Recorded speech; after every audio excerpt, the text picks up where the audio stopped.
It has often seemed to me, looking back on those crowded years that I spent in the intimate society of Mr. Sherlock Holmes, that London itself was as much a character in our adventures as any client or criminal who passed across our modest stage in Baker Street. The fog that rolled in greasy coils along the Strand, the ceaseless rattle of hansom wheels, the sudden glare of gas lamps reflected in puddles after a heavy rain, all these were accomplices in that curious drama of crime and detection through which I had the privilege to accompany my friend. Of the many cases that, through considerations of discretion or sheer oddity, I have hitherto withheld from the public, there is one which, despite the passage of years, remains singularly fresh in my memory. It concerned no sensational murder, no plot to overturn a government, nor even the theft of state papers, yet it drew into its orbit figures from London's artistic world, a curious species of imposture, and a moral tangle such as even Holmes himself approached with unusual gravity. This was the case which he, in his private index, catalogued as The Adventure of the Vanished Violinist. The affair began on a raw November evening, late in the 1890s, when a damp wind from the river had driven many Londoners gratefully indoors. I had returned from my small round of patients somewhat earlier than usual. My practice was then of a modest but steady kind, and my evenings, when not claimed by Holmes's investigations, were often passed in quiet companionship by our fire, I with my medical journals or a novel, Holmes with his tobacco and his experimental chemicals. On this particular night, I found my friend already in his armchair, stretched at length upon the familiar cushions, his long, lean figure coiled like some great cat, and his keen, ascetic features sharpened by the flickering firelight. His grey eyes, always so arrestingly bright, were fixed not upon any object in the room, but upon that inner kingdom of thought in which he so often wandered. The remains of his dinner, which I recognized as having been delivered from a nearby chop-house, lay scarcely touched upon the side table. A single lamp burned low, and the room was hazy with the blue clouds from his pipe. Near his elbow stood the battered black tin dispatch box which contained so many records of those affairs in which his genius had been engaged. Its lid was open, and I observed that several bundles of letters were strewn upon the carpet at his feet. "You have been consulting your annals," I remarked, as I laid aside my coat and hat. He gave a slight start, and a smile flickered for an instant about his lips. "Ah, Watson, you move with an elephantine delicacy, which is quite unmistakable. I heard your step upon the stair as clearly as if you had knocked at the outer door."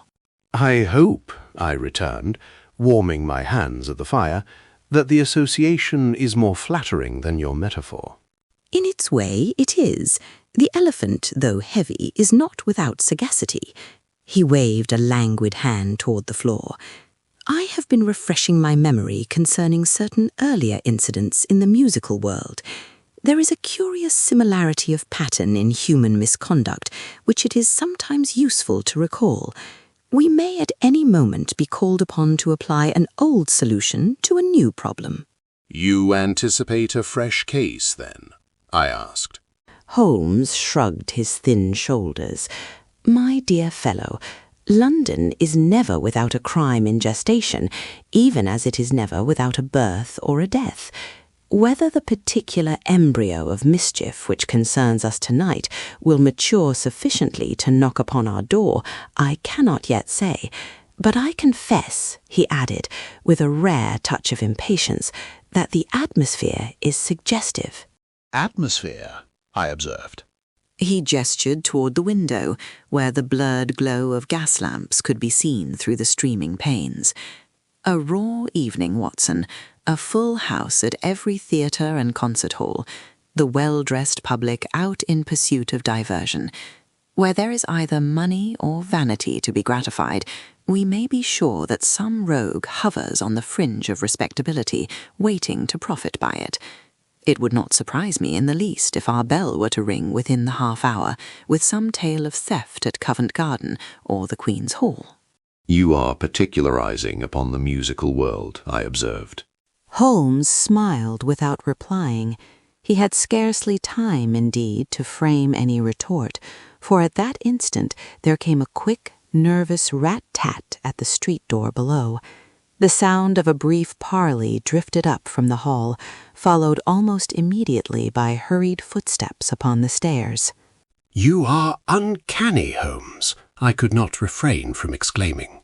"Not at all," said he calmly, as he rose and knocked the ash from his pipe into the grate. "It is only that human beings are distressingly consistent, especially when money and vanity are involved." A moment later, Mrs. Hudson's homely face appeared, flushed with the speed of her ascent. "A lady to see you, Mr. Holmes, sir. In a great taking she is, and no mistake. I've shown her in, if you please."